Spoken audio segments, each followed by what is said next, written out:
Som.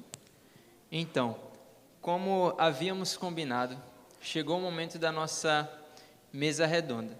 Então, nós vamos fazer da seguinte maneira.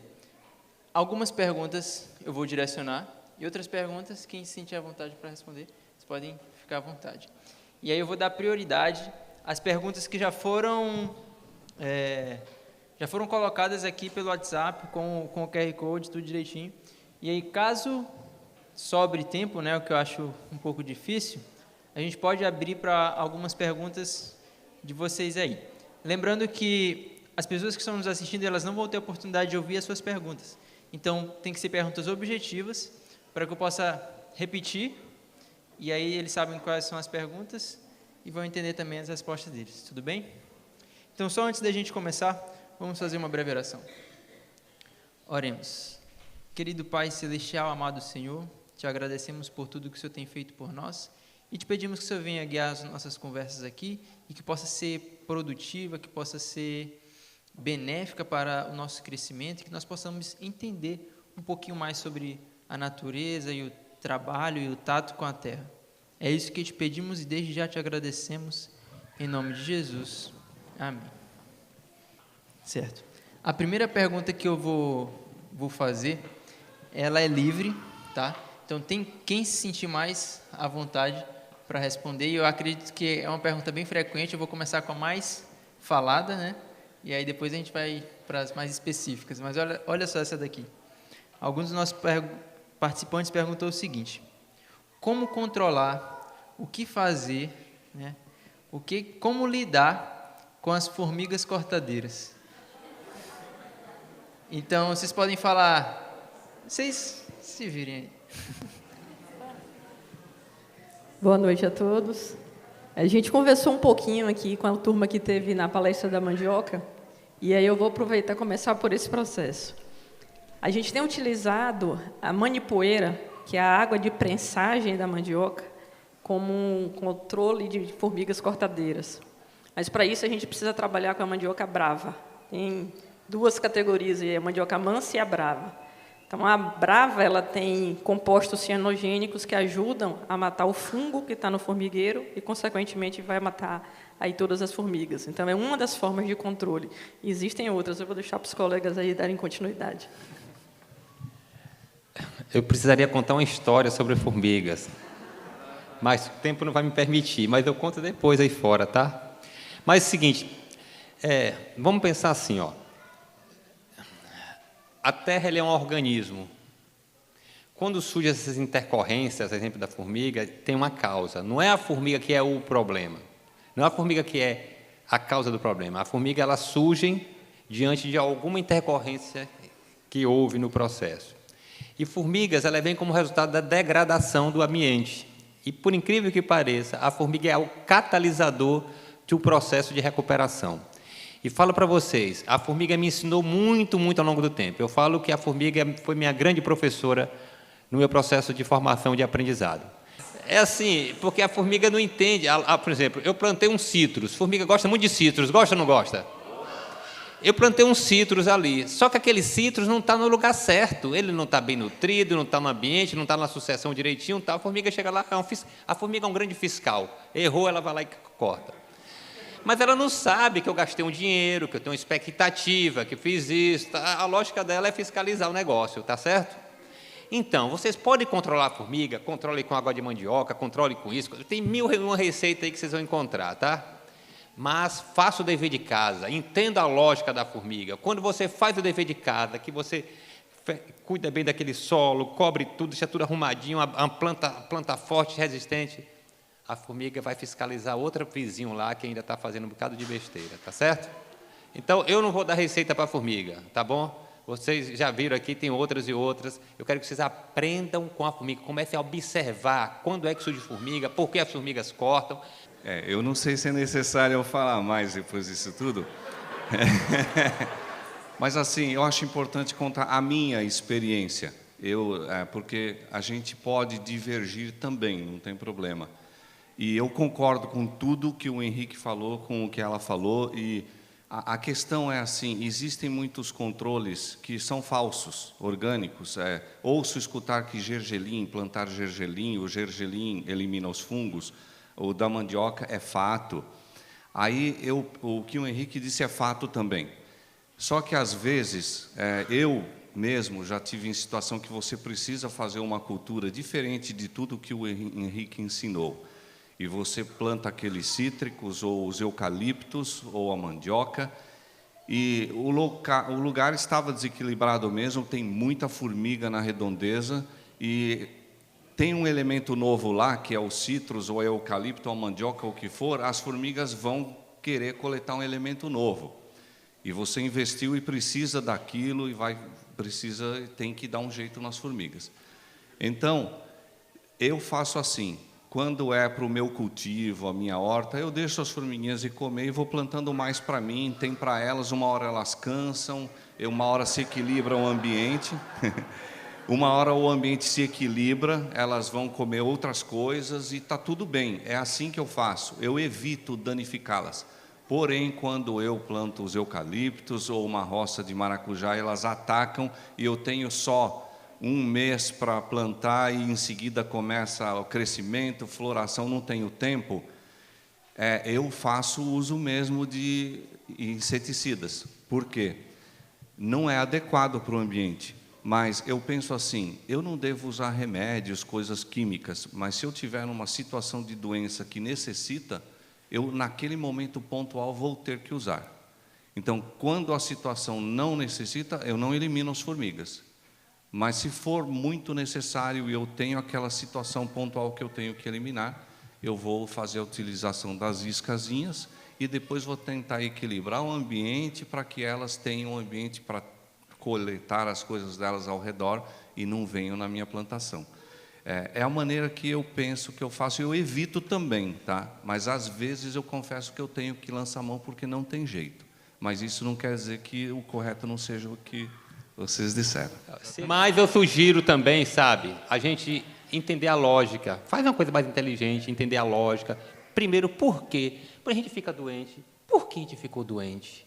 Por que ver isso? Porque quando eu entendo o porquê, vai ficar mais fácil eu entender como resolver aquilo ali, não é? Mas assim, quando eu fui lá para a fazenda, eu e minha esposa, novinhos, sem juízo, e assim, eu era muito xiita. Esquece o que significa xiita. Assim, firme. Eu não usava nada. E aí eu plantava aquilo lá, só limpava tudo. Controle de formiga, não queria usar, enfim. E aí, era um formigueiro quando eu comecei lá a minha área. Sabe o que é um formigueiro? A fazenda toda era um formigueiro. E eu queria plantar mamão, e mamão orgânico, estudei sobre mamão, queria plantar mamão para comer mamão, vender mamão, queria ser o maior produtor de mamão lá da região, enfim, né?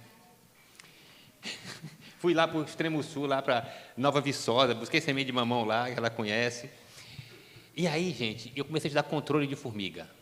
Olha, gergelim, feijão de porco, batata doce, água de mandioca. Estudei um bocado de coisa. E nada resolvia. Eu plantava um mamão, que chegava lá no outro dia seguinte, tudo cortadinho. No outro dia seguinte, cortadinho. Eu replantava e cortadinho. E eu fui pesquisando coisa. Tinha até uma terra de formigueiro, você jogava assim, a formiga está passando. Você pega a terra de outro formigueiro, joga ali, as formigas, o feromônio, atrapalha ali, elas ficam, desencontram um tempo, depois volta tudo de novo e volta, Sabe o que mais? Pegava rama de mandioca, pegava a folha, botava ali. Enquanto ela tinha folha de mandioca, elas estavam comendo, depois voltava de novo. Aí um dia, eu li em um livro, falava assim, cruz de carvão.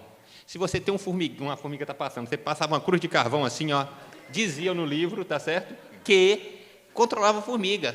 Aí, um dia, sexta-feira, tá certo? Fui lá, plantei um mamão. E aí, nesse final de semana, eu ia para a cidade com a esposa. A gente não tinha filhos ainda, a gente ia frequentar a igreja lá com os irmãos lá na cidade, né? Que a gente não tinha igreja ainda lá perto. Plantei um mamão e fui.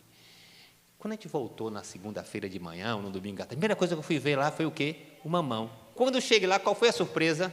Não foi cortado. E aí agora eu falei, que legal, cruz de carvão é a solução. E aí eu comecei a colocar cruz de carvão e também comecei a ensinar os outros. Gente, cruz de carvão, formiga, essa resposta, sabe o que eu quero falar para vocês?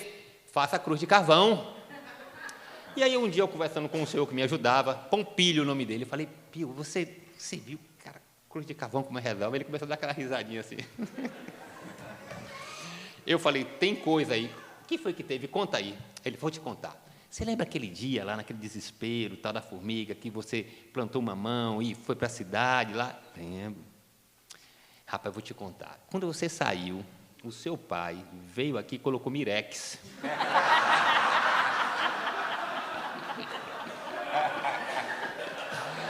Gente, mas vocês não sabem agora. Lembra, eu era o quê? Eu era o quê antes?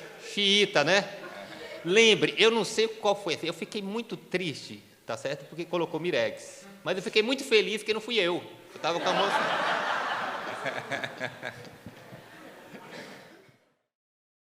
Então lembre, viu? O controle de formiga. Mas veja, ó, a tal da mandioca, viu, que ele falou também, é um pouco trabalhoso. Claro que é muito mais fácil eu comprar lá uma isca de mirex, colocar lá, né?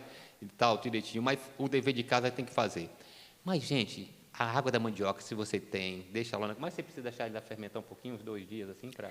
Não, a água da mandioca, quanto mais cedo extraída, melhor. Aí você abre um buraco, escolhe o olho O dela. olheiro, 2 litros por olheiro. E joga ali dentro. A A água da mandioca é um veneno. Agora, quem não quer fazer o trabalho de extrair, né, a água da mandioca, tem um outro produto também, que agora já é reconhecido para a agricultura orgânica, que é a bioisca. Ela é produzida aqui pela Cocapé, aqui em São Paulo, e pode substituir o mirex aí, não precisa usar só o químico, tem a bioisca agora. Bioisca. Deixa eu falar um negocinho rápido. Eu tenho muito cuidado com as questões dos remédios que eu tenho que procurar o formigueiro, sejam naturais ou químicos, porque eu já encontrei muita jararaca no meio dos matos, dos lugares, às vezes você tem capim-gordura e outras coisas, e você vai atrás do carreiro para encontrar um formigueiro. Então, para mim, é mais prático comprar os saquinhos de iscas, são químicos mesmo, mas é uma quantidade mínima de químico que elas vão carregar todas para aquele buraco que fica lá dentro da floresta, fica lá guardado por um tempo, elas acabam, depois de alguns anos, 1, 2, aquele efeito já se neutralizou e está tudo bem. Mas é importante realmente o equilíbrio, porque quando tudo está equilibrado, as formigas vão trabalhar em outro lugar. Existe um visgo, é uma bisnaguinha, igual uma bisnaga de silicone, que é utilizado para afugentar morcegos. Eu tinha uma cultura pequenininha uma vez, eram 100 pés de laranja-lima, eu passava o visgo no caule da laranja-lima, elas tocavam no visgo, voltavam e não subiam mais. É uma opção para pequena cultura. Certo. E não é tóxico. Próxima pergunta. Próxima pergunta é em relação a plantio de grãos. Tem 2 perguntas sobre o plantio de grãos. Certo? A primeira é em relação à soja orgânica. Se é possível produzir uma boa soja orgânica, quais os manejos, os cuidados que eu devo fazer, né? O que é necessário. E a próxima eu faço depois que essa for sanada. Essa é geral aí, quem quiser se... Bom, é possível sim. Você não vai ter o mesmo rendimento que outra pessoa tem, mas se o seu interesse não é tonelada por hectare, é possível. Mas...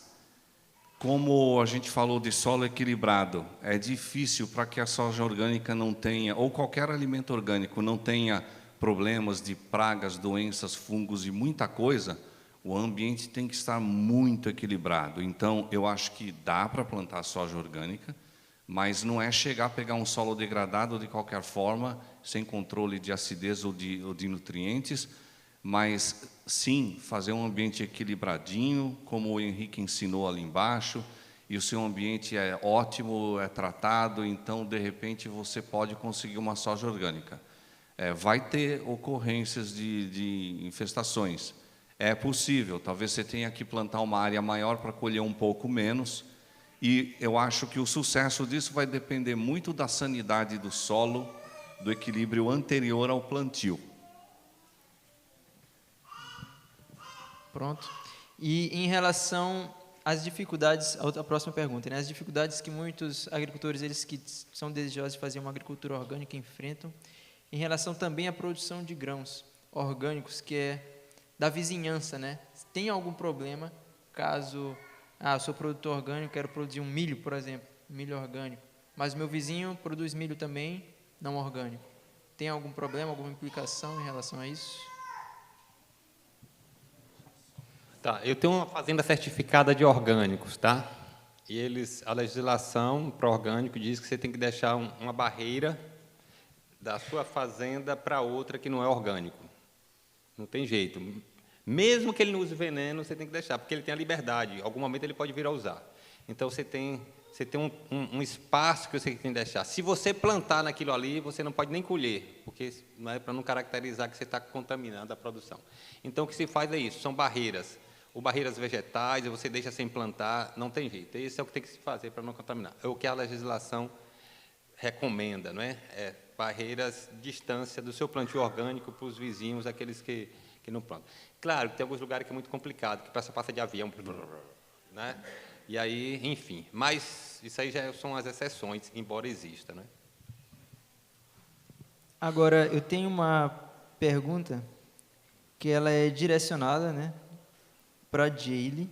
Vou perguntar porque ela tem uma boa experiência, né, trabalhando com outros agricultores, né, de comunidades e tudo. E aí, depois que ela responder, você se sentir à vontade também pode responder, que é qual que é como a mulher, né, como a mulher ela pode auxiliar, como que ela pode fazer, quais são as funções que ela pode ficar encarregada quando se refere à agricultura, de acordo com a comunidade que você tem trabalhado, Jayle, que dificuldades você tem enfrentado e como a gente pode trabalhar com essa questão. Bom, essa é uma questão muito importante. Teve algumas comunidades que a gente chegava, uma me impactou profundamente porque você via a distribuição já, os homens na frente, as mulheres no fundo, as crianças no fundo. E aí eu perguntava e tentava que as mulheres respondessem, elas não abriam a boca. E naquele primeiro momento eu não conseguia entender porque as mulheres não falavam. Aí só os homens interagiam, só os homens perguntavam, e a gente foi perceber que era uma questão extremamente cultural. É uma comunidade quilombola, eles eram completamente isolados, né, no meio de plantios de eucalipto, e ali só os homens podiam falar. Durante algum tempo a gente foi se relacionando com essa comunidade, e só para vocês perceberem como essa comunidade era diferente, o nome dela já dizia, Vale-me Deus. Então, quando você perguntava como é essa comunidade, dizia, Vale-me Deus mesmo. Porque era muito pobre, mas era muito pobre, e eles casavam entre si, então eles tinham uma altura muito parecida, se pareciam demais, tinham uma certa ali, interação entre eles, que era bem diferente, era bem atípica mesmo. E a gente começou a fazer o trabalho com as mulheres, e elas só conseguiram se envolver no processo quando a gente entrou com a questão da alimentação e com a questão da saúde. E quando você passava só para a parte de produção, só os homens interagiam, só os homens estavam envolvidos. E a gente começou a fazer um trabalho que chamava de PTA, que era o Plano de Transição Agroecológica. Como é que a gente ia fazer a transição daquela comunidade, daquele grupo, para um processo de agricultura diferente? E ali, naquele processo, na hora de você montar esse trabalho, a família toda tinha que participar. Qual era a função do homem, qual era a função da mulher, onde os filhos, onde a família toda tinha que colocar os seus sonhos naquele papel. Então, tinha um mapa de como era a realidade deles hoje e o mapa como eles queriam daqui a 5 anos. E, a partir daí, toda a família tinha sua função, tinha sua atividade. Foi como a gente conseguiu quebrar algumas barreiras para que as mulheres pudessem se envolver e começassem a trabalhar também no processo. Vocês foi contemplado? Se sentiram contemplados com a resposta? Ela perguntou, só porque eles não conseguem ouvir, ela perguntou o que as mulheres faziam então? Nessa comunidade, as mulheres só lavavam roupa e faziam comida. É a única atividade que elas tinham lá. Elas não podiam se envolver com a parte de produção e não pensavam num processo de que eles podiam também ter alguma renda ou alguma coisa que pudesse ser gerada e elas pudessem participar ativamente. Era só o cuidado com a alimentação e com o cuidado da casa. Tá, eu vou assim, ó, as mulheres ela têm uma função importantíssima, né? Inclusive, nós estamos com um plano de abrir agora a Casa das Mulheres lá em casa. Como a gente ficou sem fim, a gente vai abrir para ter meninas também trabalhando com isso. Mas eu não vejo assim que as mulheres vão pegar naquele trabalho pesado, de fazer aquele trabalho de campo, igual os homens, mas ela tem uma atividade que, você sabe, fala sério, mulher é muito mais caprichosa do que homem, né? Mulher, quando sabe ser caprichosa, faz a coisa direitinho, tem o pé no chão, a cabeça mais ordenadinha, é fantástica, sabe? Então, ela tem um papel importante, sobretudo nesse formato que a gente está fazendo, que tem as agroindústrias, sabe? Que eu acho que é onde as mulheres podem se inserir muito bem, dar aquele acabamento à produção, quer que seja frutas, quer que seja verduras, quer que seja outras coisas, sabe? aquelas questões mais delicadas da atividade. Então, vejo que as mulheres caberiam muito bem na própria comercialização também, né? Ele deve ter falado isso com vocês aí, ou vai falar ainda, né? Amanhã. Não percam, né? Essa questão da comercialização. Então, as mulheres têm um papel importantíssimo, elas podem estar inseridas completamente. E, olha, lá na nossa região, eu vejo que os homens são muito saudáveis, porque os homens estão no campo. As mulheres, se vocês chegarem lá, você vê os homens. Todo mundo assim, né? As mulheres existem no campo uma obesidade tremenda, porque como elas não se inserem, estou falando nas comunidades, na atividade do campo igual os homens, pelo menos lá na Bahia, elas ficam mais em casa, cuidando dos filhos, essa coisa toda, né? E não tem uma outra atividade, então é complicado esse negócio, tá? Então, vai para o campo, as mulheres precisam e necessitam estar inseridas, desenvolvendo atividades também ali junto, né, para estar continuar com a cabeça boa, feliz, satisfeita, produtiva, enfim, tá certo? Tem um outro ponto que eu acho que é interessante a gente comentar, que é o seguinte: muitas mulheres, elas não querem trabalhar com seus maridos. E isso é muito triste. Por quê? Porque o marido não paga a diária dela. Então, ela prefere trabalhar para o vizinho, né, para outra pessoa, porque vai receber, do que para o marido. E isso é uma questão muito cultural e que precisa ser pensada de uma forma diferente, porque ela está desenvolvendo um trabalho ali, mas ela precisa também ter a sua remuneração, ela precisa também ter a forma de estar sendo valorizada nesse processo. E muitas famílias não pensam isso, e é um ponto que precisa ser muito bem trabalhado também. Olha, eu vou ter que confirmar um pouquinho. Você sabe que lá em casa tivemos algumas brigas feias. Até a esposa falou que ia arrumar um emprego fora, na cidade, porque não tinha dinheiro, né? Ela falava que eu não dava dinheiro para ela, né? E aí, gente, depois que ela começou a resolver esse negócio das vendas das coisas e tudo direitinho, acabou a briga, né? Ela agora tem o dinheiro, administra, compra, gasta, tal. Até está me contratando de vez em quando para trabalhar para ela, tá certo? Ficou uma maravilha. Então, homens, por favor, homens, ajudem, né? Dê essa atividade para as mulheres. Porque, fala sério, a mulher precisa gerir as coisas dela, ter o dinheiro, gastar, comprar, fazer a coisa dela que tem, né? E diga de passagem, a minha é, ó, assim, e melhor ainda. Mas eu acho que é uma coisa legal. Desse formato, eu vou falar outra coisa para vocês. Às vezes, nós pais, estamos no campo, a gente erra muito. E um deles é essa questão econômica. Eu acho que o Darwin deve ter contado um pouquinho disso, que eu vi, pelo menos no tema, né? Desde cedo, os filhos, quer sejam mulheres, quer sejam homens, eles começam a visualizar que é possível, daquela idade do campo, ele vê. Já começa a ter seu recursozinho, aprender desde cedo, ter seu dinheiro, sua poupança, ter seu negócio desde cedo. Isso que a gente precisa ter. Todo mundo precisa ter seu negócio. Porque a gente vive num mundo que essas coisas precisam, né? Os filhos vão fazer intercâmbio, vão viajar, eles precisam desenvolver tudo isso direitinho, tá certo? Tem muita gente boa que já está fazendo isso aí, eu só aconselho. Então, acho que as mulheres podem fazer direitinho isso. A próxima pergunta é direcionada aí ao Rubens, e é a seguinte: como posso ingressar, né, no trabalho com a apicultura, sendo eu ainda leigo? Sim, não tenho conhecimento, mas eu quero fazer, quero começar. Quais são os passos aí, as dicas que você tem? Ok. É importante literatura. Procure literatura sobre as abelhas e leia tudo o que você puder. Você não vai aprender praticamente 20% do que você precisa, porque o que mais você precisa é na prática. Mas esse conhecimento teórico é muito importante para você depois conhecer e aprender muito mais rápido a prática. Então, primeira coisa, procure literaturas. Leia literaturas sérias sobre a abelha, procure conhecer, saber, e lá você já vai ter um monte de informação teórica. Aí a segunda coisa, que é a mais importante, o apicultor, ele tem um privilégio, ele não é uma classe exclusivista. Tem classes que guardam as coisas para si e não passam os segredos.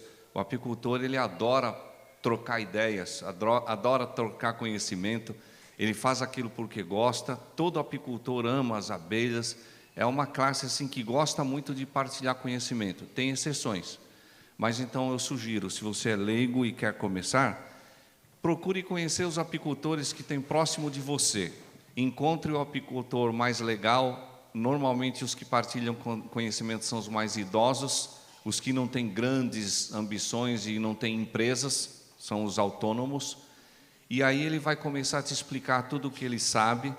Você vai pedir para visitar o apiário dele quando ele está trabalhando, retirando o mel, e ele te dá uma roupa, tem imenso prazer em te levar lá. Tem exceções, mas tem exceções. Mas a maioria é assim. E aí eles vão te ensinando, você vai chamar ele para ir na sua propriedade e ele vai te dizer o que você pode fazer, o que você não pode. Naturalmente que você vai encontrar uma quantidade de apicultores que não querem passar conhecimento, que não querem você perto das colmeias deles, não querem te ajudar e querem tudo para eles e nada para vocês. Mas você vai encontrar apicultores que gostam de trocar o conhecimento. Então aí, filie-se a ele, junte-se e aprenda tudo que puder na prática. E você acompanhando ele, ele vai passando o conhecimento, logo você arrisca ter a sua colmeia, 1, 2 ou 3. E eu acho que essa é a melhor maneira. Tem cursos também.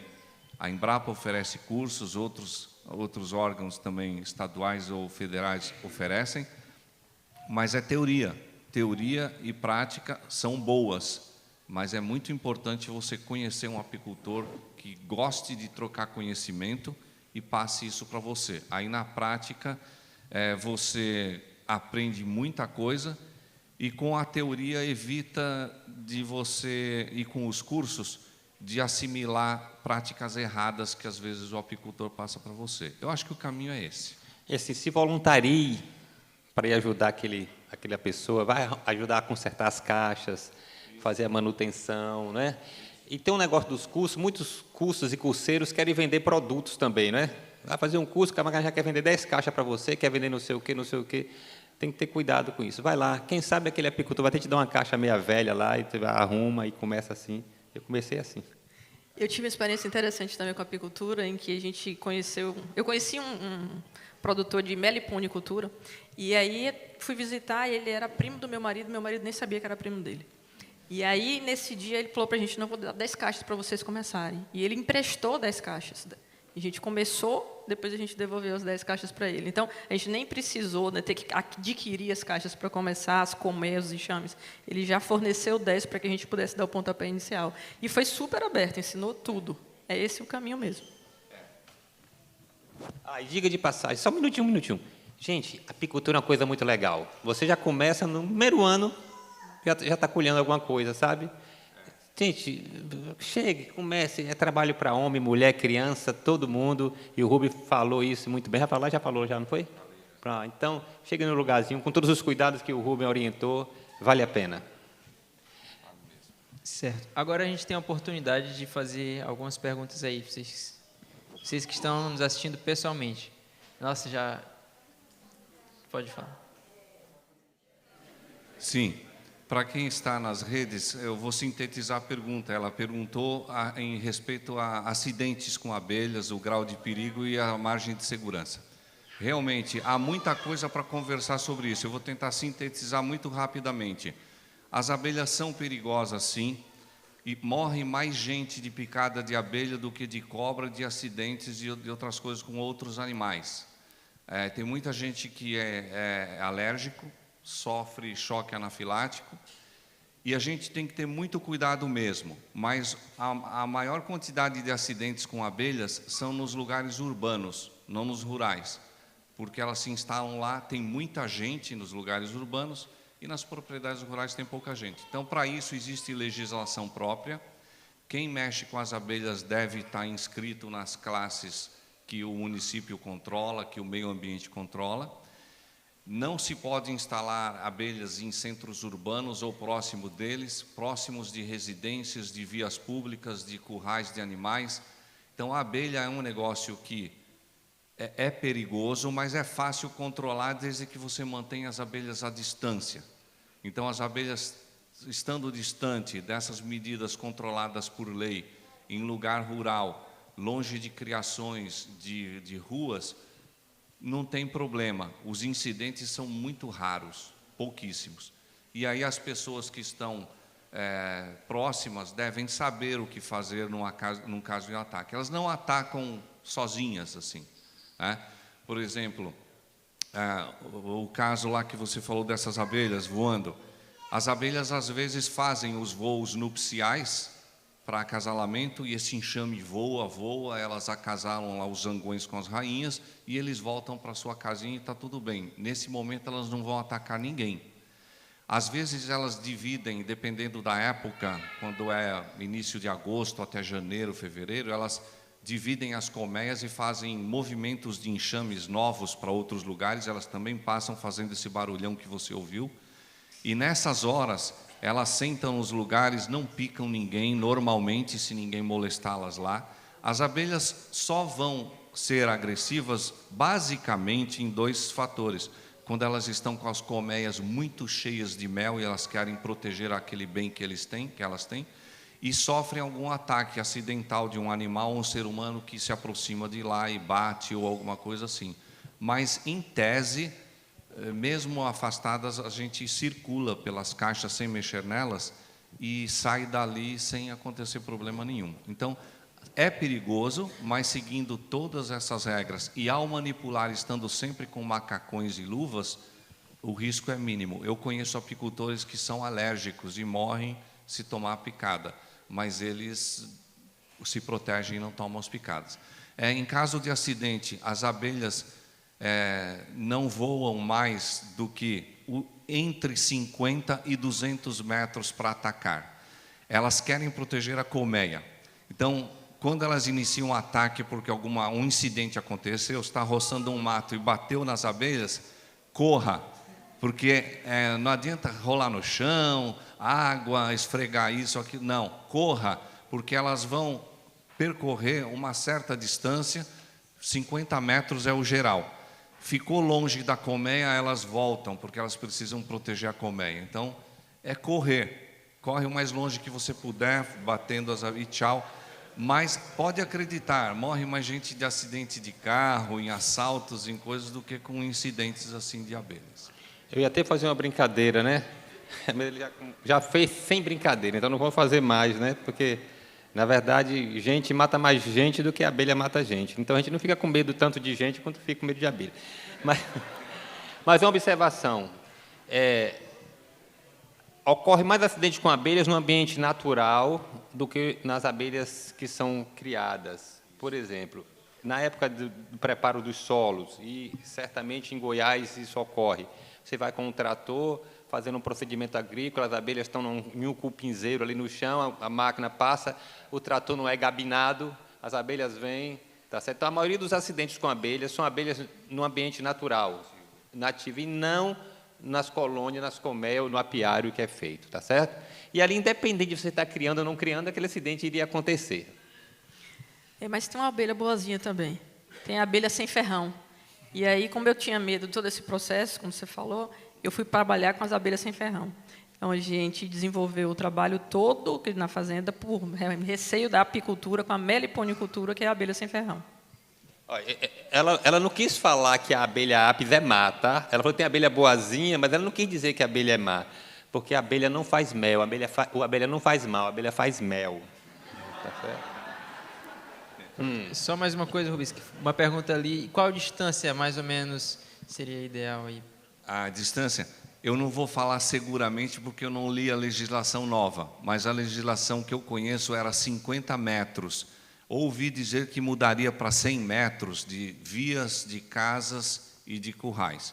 Não sei se é 50 ou 100, mas com certeza é no mínimo 50 metros. Deve ser daí para mais ou permanecer em 50 metros. Então, próximos de vias públicas, residências, núcleos urbanos e lugares de animais. E quando for próximo, entre 50 e 100, o local deve ser cercado e demarcado, dizendo que ali tem abelhas e o local é perigoso, a pessoa não deve transpor para ali. Certo. Tem mais uma pergunta aqui.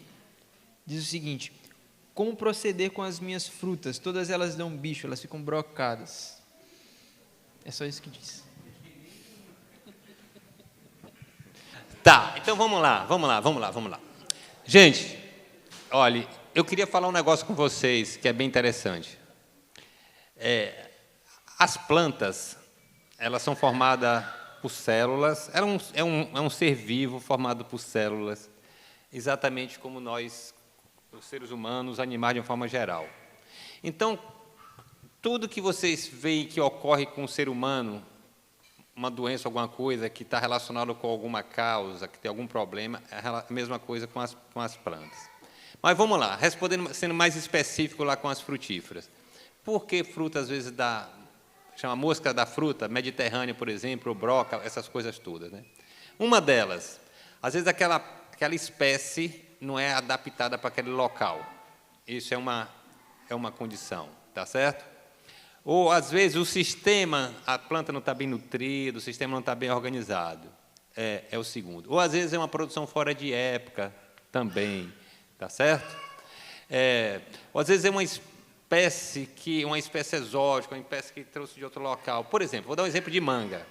Em muitos lugares, na nossa região mesmo, manga é dificilmente um ano que você tem mangas limpas, tá certo? Porque é um ambiente que chove muito, aí já vem lá dentro da mosca da fruta. Quando você vai para uma região semiárida, dificilmente você vai encontrar uma manga com mosca da fruta, tá certo?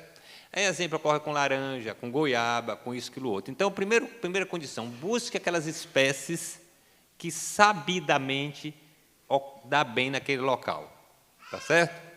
Aí, fora isso, aí agora tem as técnicas fora isso, né? Às vezes tem algumas frutas que você tem que colocar um saquinho ali, cedinho, exemplo de goiaba, tá certo? Tem outras que você tem que catar no início todos aqueles frutos que estão lá caindo para poder não proliferar a mosca ali, né? Eclodir a larva, a mosca infestando aquilo ali. Mas, de forma geral, é você cuidando, deixando o pomar organizadinho, as plantas bem ajeitadinhas, tudo bela, bem podada, tudo ajeitadinha, bem nutrida. Com isso, vai ficar uma planta saudável, tá certo? E vai diminuir em muito esses problemas. Agora, você chega num pomar, tudo bagunçado, desajeitado, no chão, a planta doente, fraca, pode ter certeza que não vai dar um fruto bom. Não só com as plantas, conosco também, né? Eu assino embaixo mesmo o que o Henrique falou e quero só fazer uma ressalva que, no caso das formigas, eu falei que eu admitia usar um saquinho de iscas, que elas levariam as iscas lá para dentro do formigueiro, a contaminação era mínima, e aí, depois de uns anos, acabava, ficava lá embaixo do solo e tchau. Mas, nas frutas, eu não admito usar os pesticidas. Eu creio que você tem que manter o solo equilibrado, as frutas adequadas. Se precisar ensacar algumas, dá trabalho, mas você vai ter elas para comer, porque isso aí, diretamente, você vai trazer para a sua boca, para a sua família. Aí eu não coloco nenhum tipo de herbicida, eu acho que o caminho é esse mesmo. Agora, a Jaylee vai orientar vocês a pegar uma manipoeira, uma água de mandioca, diluir, aplicar naquelas frutíferas, aplicar no chão e fazer tudo isso, não é, Jaylee? Ensino. Pronto. Que aí vai fortalecer as plantas, fortalecer o chão. Quem nunca viu uma fumagina em citros? E não vai dar... é verdade, em citros. Você sabe que eu fiz aquele experimento lá para a mosca negra dos citros, né? Que fica ali relacionado com a fumagina e controlou. O problema foi a preguiça do pessoal, teria que aplicar com mais frequência e parece que tinha um vendedor de defensivos que era meio assim com o gerente da fazenda lá, né? Mas funciona direitinho. Funciona. A mandioca, a gente fala que a mandioca é a raiz mágica, porque ela, além de alimentação humana e alimentação animal, a gente também usa ela para diversos usos, né? Multiaproveitamento da manipoeira, e um deles é controlar a íris, inseticida, bactericida, a gente usa ela para controlar tudo, inclusive essas pragas também. Certo. Próxima pergunta para o Henrique. Essa aqui é rapidinho, você vai responder fácil. A escola missionária lá da fazenda é só para homens? Por enquanto mas nós vamos ter o lado das moças lá, tá certo? Vamos orar por isso, tá certo? Para que a gente tenha isso em breve, poder também legar esse conhecimento para as meninas, não é? A ter isso e fazendo e sendo uma bênção, porque... Sabe por quê também? Vou falar um negócio para vocês. Eu estou no meio adventista, em um contexto, eu posso falar isso. Tem muitos lugares, comunidades, você precisa trabalhar com mulheres. É muito melhor mulher trabalhar com mulher do que homem estar trabalhando direto com mulher, não é?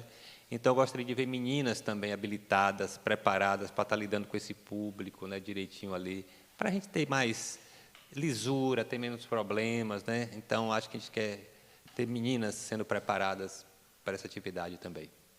Tem muita coisa não transgênico ainda. As frutíferas, de forma geral, ainda não foram... Poucas coisas assim, né, que já foram modificadas geneticamente. Você encontra muito material. O que tem sido mais trabalhado geneticamente são os grãos. Milho, sobretudo, agora os feijões, algumas sojas, tá certo? Girassol, os grãos de arroz, trigo, mas as frutíferas ainda não. As raízes e tubérculos ainda não.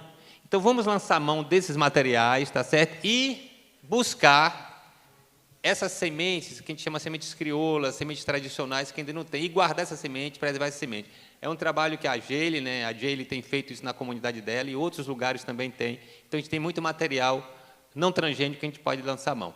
Então, e eles usam a desculpa do transgênico por produtividade, por isso, por aquilo outro, mas nem sempre é mais produtivo. É produtivo, mas às vezes é mais vigente também, tá certo? E a gente tem muita coisa boa aí, que a gente não precisaria. Outra coisa, o transgênico é comercial, porque você fica dependendo de comprar daquela semente, tá certo? E as sementes, a semente tradicional não precisa, ela não tem royalties, não precisa pagar royalties, não tem uma patente, não tem nada disso, tá certo?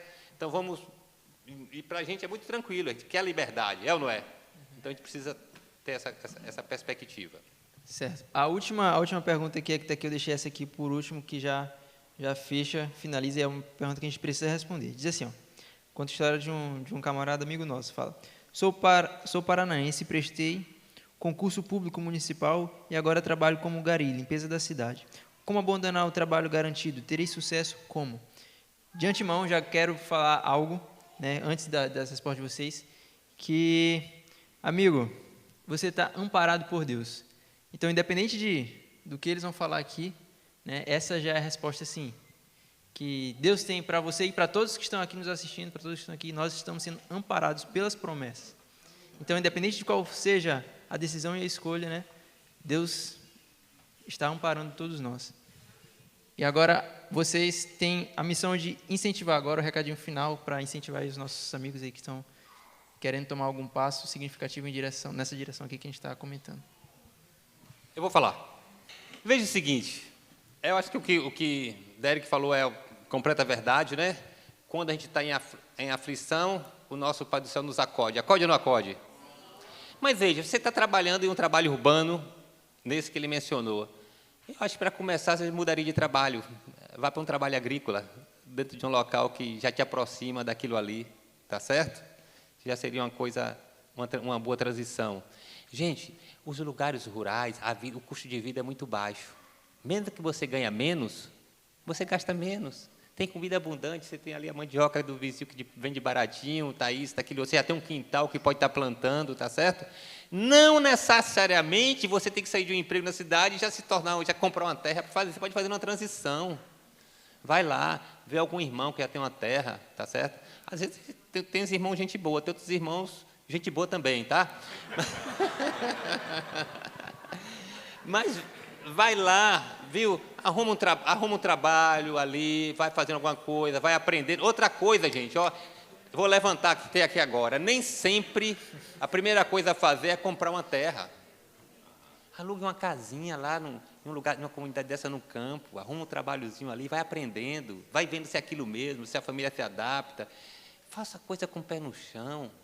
Às vezes a gente levou um tempo todo na cidade, acha que vai fazer uma mudança abrupta e brusca, né? E que agora dependeu a vida inteira. Desculpa, eu vou agora... A gente viveu do trabalho no emprego o tempo todo e agora, de repente, eu vou me tornar um empresário. Não é assim. É um aprendizado, é uma escola. Faz uma escola missionária, tá certo? Vai lá, faz um acordo lá com Isaac, tá certo? Lá o outro, trabalha um tempo lá naquele local, aprende esses princípios, como é que a coisa funciona. É um processo, tá certo? Mas o nosso Pai do Céu, tá certo? Ele está atento, né? Ele não vai deixar que nenhum dos seus filhos passe necessidade. Ele é o dono do ouro e da prata, tá certo? E ele fala assim, ele estende uma mesa no deserto para os seus filhos. Estendeu ou não estendeu ao longo da história? Mas Hebreus 13:8 diz o quê? Jesus Cristo é o mesmo, ontem, hoje e será eternamente. É o mesmo Deus que proveu tudo isso. Então, Bem, eu teria que acrescentar assim uma coisa. Como ele falou, faça uma transição. Eu vou usar uma analogia. Quando você é jovem e procura uma moça para namorar ou se casar, ou vice-versa, a moça procura um rapaz, ela não faz assim ou ele não faz assim. Conheci, vamos casar quando? Amanhã. Vão lá no cartório e marcam e casam. Não. Há um período de conhecimento, de namoro, de noivado, e depois parte-se para um casamento. Essa é a transição. Não precisa demorar tanto. Ok.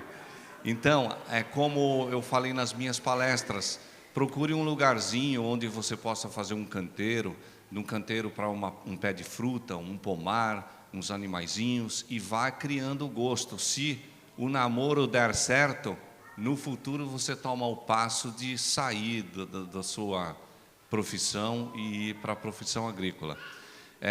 Compensa, eu incentivo a todos que quiserem fazer isso, façam essa transição. Vão se familiarizando com a agricultura, com as plantas, com os animaizinhos, porque vale a pena, é o plano de Deus. Agora, nem todos têm habilidade para isso, né? Mas Deus dá as habilidades, e se você tem vontade, com certeza essa vontade ela é produzida por Deus. Mas se você não fizer direito e for na louca, você pode se frustrar e dar errado. Como o Henrique disse, é importante isso. Comece onde você está. Eu vou contar só uma história rapidinho. É bem rápido. É rápido. Eu tinha um irmão nosso, eu não vou falar que é de Brasília, do Gama, porque tem gente de lá. E esse camarada, ele tinha lá uma área de 1.000 metros quadrados na casa dele. E ele sempre queria ir para o campo, não sei o quê. Eu falei, rapaz, comece primeiro com o quintal da sua casa. Eu fui lá umas 2 vezes, ele nunca plantou nada. E ele foi para o campo. Pergunto, já tem uns 2 anos no campo, plantou alguma coisa?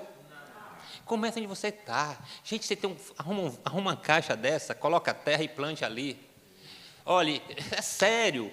O campo vai ser uma transição do que você faz. Na hora que é tudo cheio, a sua casa na cidade, seu apartamento, caindo planta para um lado, caindo planta para outro, tudo no jardim, aí o campo vai aparecer. Dizem que, é um ditado que fala que o mestre aparece quando o discípulo está pronto. A terra aparece quando você está pronto. Acredite nisso. Tá? Agora, outra coisa, comece a se familiarizar, comece a estudar, pegue os livros, a literatura, troque o Netflix por um livro, por um vídeo, por uma palestra, tá certo? Tome tempo sobre isso, comece a estudar sobre essas coisas, tá certo? E aí vocês vão ver o que é que vai acontecer. O online, aproveite que hoje tem 20% de desconto aí que a esposa deu de presente para todos vocês, tá certo? Encerrou. Eu posso acrescentar um negocinho rápido, é importante. A vida no campo é muito diferente da vida na cidade. Nós estamos acostumados na cidade a ir nos shoppings, a consumir coisas na pizzaria, no supermercado, produtos industrializados, tudo é gostoso, tudo é doce, tudo é saboroso, é roupa, é isso. E quando você vai para o campo, muda totalmente. Então, comece a mudar agora, antes de ir para o campo, o seu estilo de vida. Comece a consumir menos coisas, depender de menos coisas, comer mais coisas naturais. Vai eliminando os hábitos errados, porque lá no campo você vai precisar desses hábitos corretos e os hábitos errados não combinam com o campo.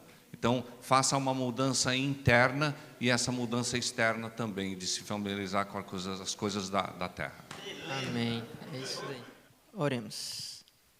Querido Pai Celestial, amado Senhor, estamos mais uma vez aqui, Senhor, diante de Ti, para Te agradecer, ó Pai, por tantos momentos felizes que o Senhor tem nos dado, por tantos momentos de conhecimento, momentos em que nós pudemos trocar, Senhor, informações e de crescimento, Senhor, tanto no intelectual como de forma prática.